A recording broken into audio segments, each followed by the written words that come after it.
जय माँ जगदम्बा। देखिए, एक भक्त ने मैसेज किया और कहा कि गुरुजी कोई तंत्र मंत्र करके कुछ चीज़ें हमारे घर में फेंक जाता है।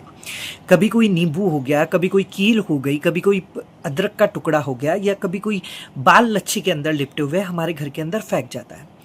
तो जब उनसे पूछा गया कि आप क्या करते हो, तो उन्होंने बताया कि हम इसे झाड़ू से उठाकर फेंक देते हैं या फिर कोई भी बच्चा हाथ से उठाकर बाहर फेंक देता है या फिर हम उस पर पानी डाल देते हैं।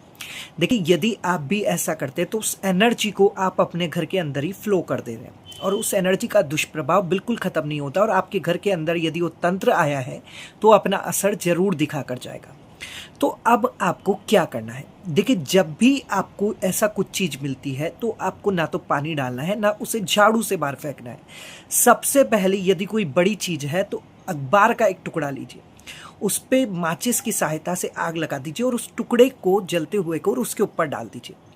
यदि कोई छोटा टुकड़ा है तो छोटा टुकड़ा लेकर अग्नि की सहायता से उसे डाल दीजिए। देखिए, कहा गया है कि अग्नि अपने तेज से कोई भी बुरी नकारात्मक चीजें हैं उनकी शक्तियों को नष्ट कर देती है।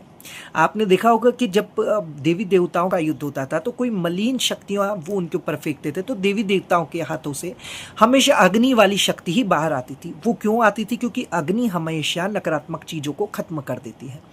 तो अब की बार आपको कभी भी ऐसी चीज मिलती है तो आपको उसके ऊपर पानी या झाड़ू यूज ना करके अग्नि आपको यूज करनी है। आप देखेंगे उसका इफेक्ट वहीं पर खत्म हो जाएगा। जय मां जगदम्बा।